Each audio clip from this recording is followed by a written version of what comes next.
If you remember from last time, we got a bunch of description about Palancar Valley. Now it's time to move on. After a pause, Eragon left the outcropping and started down the trail, grimacing at the descent. When he arrived at the bottom, soft dusk was creeping over everything, blurring colors and shapes into gray masses. Carvajal's lights shimmered nearby in the twilight. The houses cast long shadows. Aside from Terrence Ford, Carvajal was the only village in Palancar Valley. The settlement was secluded and surrounded by harsh, beautiful land. Few traveled here except merchants and trappers. The village was composed of stout log buildings with low roofs, some thatched, others shingled. Smoke billowed from the chimneys, giving the air a woody smell. The, I wonder if the woody smell is also change. I'll never get over that. The buildings, well, never is a long time. The buildings had wide porches where people gathered to talk and conduct businesses. Occasionally, a window brightened as a candle or lamp was lit. Eragon heard men talking loudly in the evening while their wives scur- scur- scurried to fetch their husbands, scolding them for being late. "Ah, you were late. Very bad of you." He pushed the door open. The spacious room was warm and well lit by a fire snapping in the stone fireplace. A bare counter stretched across the far side of the room. The floor was strewn with loose straw. Everything was scrupulously. Yeah, I'm gonna look that up because I can't pronounce it. So, oh my God, why do you have to include such long words in your stories?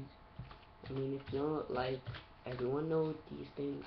Okay, with extreme consistentiousness. Okay, never mind. Oh shoot, I just closed it. Okay, let's move on.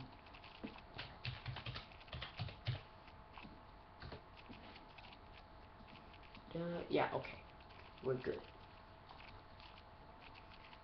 As if the owner spent his leisure time digging in obscure crannies for minuscule pieces of filth. Behind the counter stood the butcher Sloane, a small man. He wore a cotton shirt and a long blood-stained smock. An impressive array of knives swung from his belt. He had a swallow, pock-marked face, and his black eyes were suspicious. He polished the counter with a ragged cloth.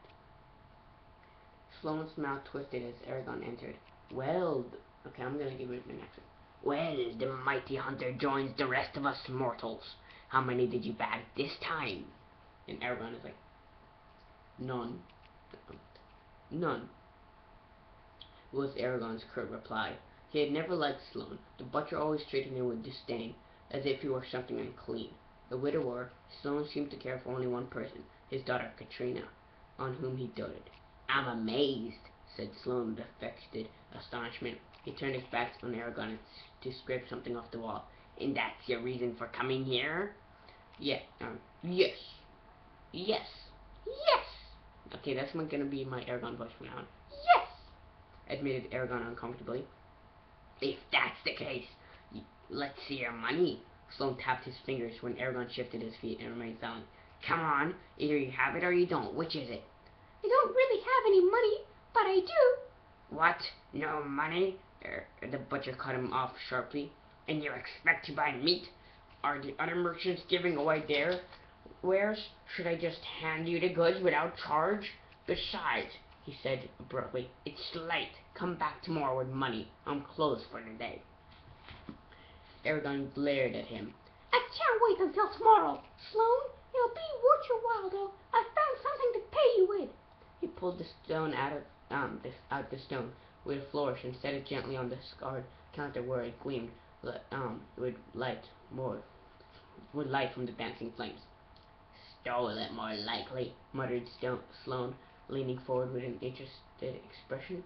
Ignoring the comment, Eragon said, "Will this be enough?"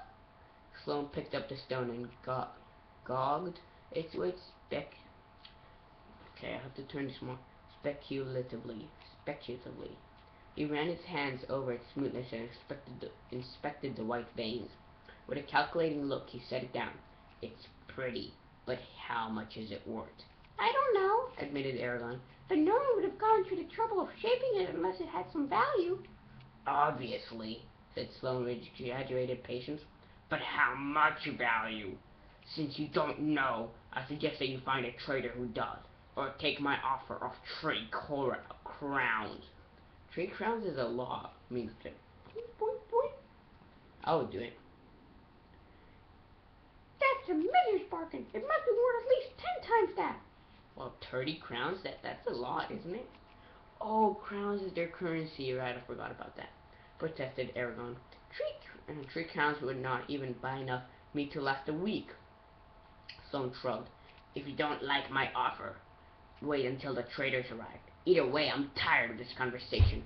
The traders were a nomadic group of merchants and entertainers who visited Carvajal every spring and winter. They brought whatever excess the villagers and local farmers had managed to grow or make, and sold what they needed to live through another year: seeds, animals, fabric, and supplies like salt and sugar. But Eragon did not want to wait until they arrived. It could be a while, but his family needed to meet now. Fine, I accept, he snapped. Good, I'll get you to meet. Not an advantage, but where did you find this? 2 nights ago in the spine. Get out! Demanded Sloane, pushing the stone away. He stomped furiously at the end of the counter and started scrubbing old bloodstains off a knife. We're gonna have to stop this soon again. Why? Asked Eragon. He drew the stone closer as if to protect it from Sloane's wrath. I won't deal with anything you bring back from those damned mountains. Take your sorcerer's stone elsewhere. Sloane's hand suddenly slipped, and he cut a finger on the knife, but he seemed not to notice. He continued to scrub, staining the blade with fresh blood. You refuse to sell to me? Yes, unless you pay with coins. Sloane growled, and hefted the knife, sliding away. Go before I make you. The door behind them slammed open. I guess you can slam a door closed, but how can you slam it open like Pwah! Okay, we're gonna have to end this. So you're gonna find out why the door was slammed open next time.